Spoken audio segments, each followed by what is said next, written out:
Okay, so this time I'm going to take the wheel. Ryan's going to take a bit of a back seat on this one as I throw in a little bit of factoids about. We're going to talk about Kiss and Rush. Yay! Yeah, we're going to talk about one of my bands and one of his bands. He's not a very big Kiss fan. I'm not a very big Rush fan. So No. You're right with Rush, whereas I think Kiss is complete shit. There's a difference. Yeah, okay. So, there's an interesting factoid that I'd read up on, and I honestly personally don't know if it's true. I don't know if I believe it myself, because this is from Gene Simmons, and the guy is kind of known for it. Okay, even in the world of like rock being stars, complete full of shit. There's that. Don't get me. I think he's probably very superfluous sometimes, but like even in the world of rock stars, where having an ego is kind of par for the course if you're famous, I think he is known for having like an ego of a fucking ego. And Kiss and Rush did tour together, I think, in their early days. I think like 73, 74. Around Canada and stuff like that, I'd imagine. Yeah, I think so. And so what I'd seen was that Gene Simmons claimed that he showed Geddy Lee, that's the bass player and the frontman of Rush, I think. One of the greatest, yes he is, and he's one of the greatest bass players to have ever walked the earth. Just as a side note on that, I might not be the biggest Rush fan, but him and especially Neil Peart, you cannot deny the musicianship there. They are... I don't disregard Alex Lifeson either. Oh, no, yeah, like, just in general, like, the music might not be for me, but the musicianship is definitely up there. But, so, allegedly, Gene Simmons apparently showed Geddy Lee how to play a blues scale.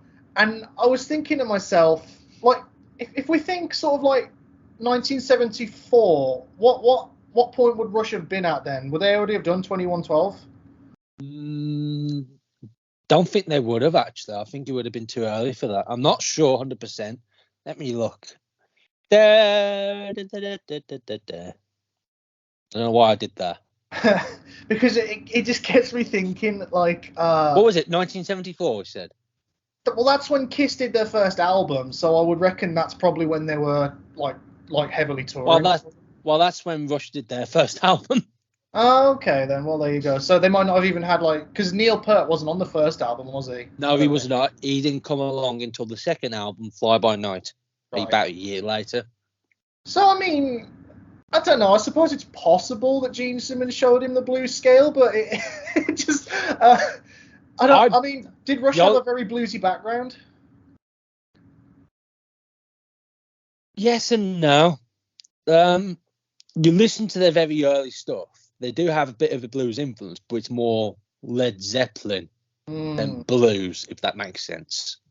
Yeah, I suppose. You don't hear necessarily a blues influence, you hear a Led Zeppelin influence. Right. Especially Working Man in particular, I think, stands out for that. Yeah, I think that's what I'm doing now. Yeah, a very famous one. Probably their biggest song from that first album, if not. Probably one of the biggest songs till about 2112, maybe. Like, some Rush fans are going to, like, crucify me for that. Because there is fan favourite songs after that, don't get me wrong. But I don't think that's probably one of their most mainstream songs at the time. Yeah, there's unrelated note. There was a commercial for American Workers' Rights a couple of years ago, and they played that song for Working Man. It's like, oh yeah, that's a good song, but it's made by a Canadian rock band, and it's about American workers.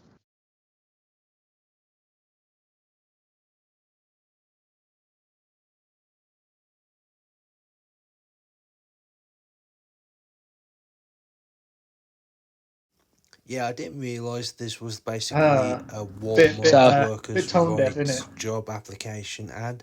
So yeah, very tone deaf.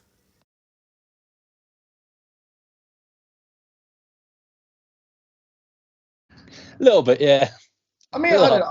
I suppose the nationality, so to speak, doesn't conflict with the message, but it is a little. It's funny. It's funny, yeah. I don't know whether to believe that, because I don't know how true this is, but I heard that Gene Simmons was basically like what's the Sex Pistols bassist now? Sid Vicious. And Nicky, what's his name from Motley Crue? Nicky Six. That's it. Basically like them, that he couldn't play his bass for like years in the studio. In the studio, I don't know how true that is.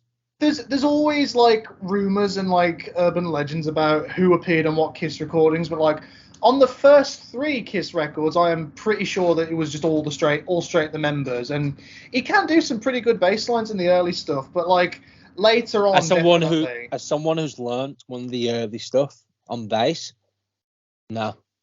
Okay, well, Shock Me's more like middle of 70s Kiss, but like proper early Kiss, like around the same time Rush was starting. Like there is some better stuff there, but he's not what I would call a very virtuosic bassist, no. Like especially compared to like Geddy Lee. I would personally call him shit, but I mean, even as a Kiss fan, he's not one of my favorites. There's going to be a load of comments probably now from Kiss fans just saying, fuck you, Ryan, for hating Kiss. Well, it's funny because on the second live album they did as well, Alive 2. Yeah. I struggle to remember if it's the whole thing, but the live version of Shock Me, something with the way they mixed it, the bass is like so up in front. It's like so loud. You sent me that. Is that the one with the guitar solo at the end? Yeah, like it's the one that's like 5 minutes, and like in the song portion, the bass is so loud. As much as I like a bit of bass in my mixing, it was like very dominating. Yeah, you just prefer your bass loud live, break out with the eardrums. I like loud bands, and I like to be noticed. I like everything to be noticed equally. Like, I don't know how many people go to small venues and stuff like that anymore, sadly, but in particular, the local scene for us, back at least a few years ago, bass was, well, it still is, like a lot of people not giving a shit about. Well, it's just pedal a single note, and as long as you're keeping like a time and a beat, people don't really care, do they? No, they don't. And with especially like some of the heavier bands that you see, because their guitars are tuned so low, it all models into one sound, and it's personally, I don't think it's very good. I think it's better in the studio than I think live, but personally, if you don't sound good live, what's the point? Yeah, see that's the funny thing, because it was the other way around with Kiss early on, because the reason people like were so into them, even though their records didn't sell, the records didn't sell was because people said they don't sound like what you are live, which is why their first live album is what blew them up, which is interesting to think. But I think Motorhead had the same issue as well, didn't they? Did they? I believe so. It was what's the big live album from Motorhead? Was it Hammersmith? Yeah, No Sleep Till Hammersmith. And was that kind of funny? Was that before Ace of Spades? Or yeah. Okay. I think Ace of Spades did well, but I think that live album really blew up for them. I'm not saying I don't think it's the same. They weren't on the same sort of unfortunate level as them, but as bad as Kiss was, because like Ace of Spades was a big deal. But I think the live album did project them to a higher sort of frame. Yeah. I mean, before their first live album, Kiss, and because the record label was like pretty much made, and Kiss was, I think, their first big signing, and like after the first 3 albums, the label itself was about to go under. Like the manager apparently was using his own credit card to get them stuff, and like it was crazy. But there's a lot of famous bands like that. Queen was like that, weren't they? I think so. Before like Night at the Opera blew up, they had this silly deal with Trident where it was like because they would get really good studio time and stuff, the middle management, I think it was like distribution, got a big chunk of the profits, and their first manager, I think there was one time where he showed up in like a shiny new Rolls Royce, which is why the first song from Night at the Opera, Death on Two Legs, is basically a slash at him. Or it might have been Flick of the Wrist. It was one of those two. I've I've seen a video on how they make Rolls Royce, and it's insane. I don't know if it's the same level back then, but you're looking at $500,000 for one of them. They're custom-made cars. So I can imagine how much that would piss off the band. I mean, especially like if you adjust for inflation, how much money it must have been today compared to back then. Like, yeah. Sheesh. But yeah, so Gene Simmons and Geddy Lee, apparently, one showed the other a blue scale. So here's the thing. There is a possibility that could be true. But just because you show someone a scale doesn't mean you taught them how to play bass. Yeah. That doesn't mean Gene Simmons taught him. He could have said blah, blah, blah, blah, blah, and that's it. Like, I've showed you a chord and stuff like that, but that doesn't mean I taught you guitar. Yeah. Clearly you're a better guitarist than me. Well, I mean, even on the first Rush album, like, I haven't listened to the first full Rush album in full, but like, what's the bass work like? Monstrous. Ah, well, there you go then. The work's always been good, like on every instrument, even back then. But he was just a lot more Led Zeppelin-ish.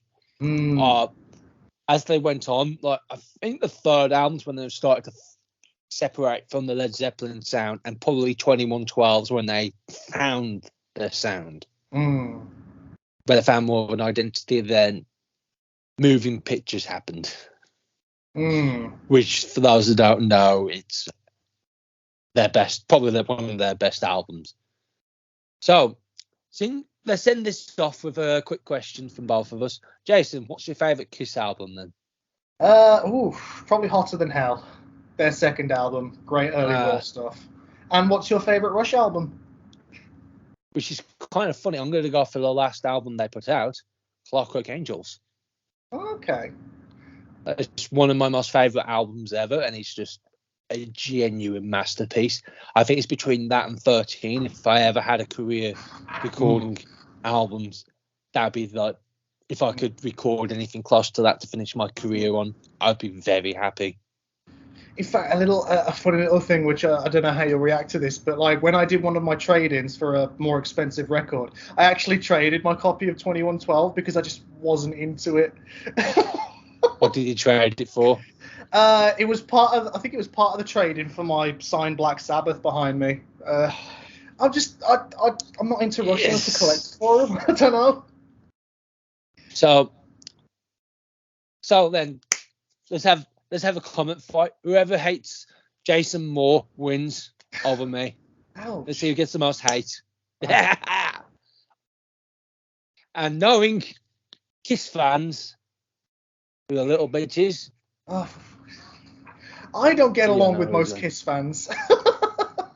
Thank you for being back.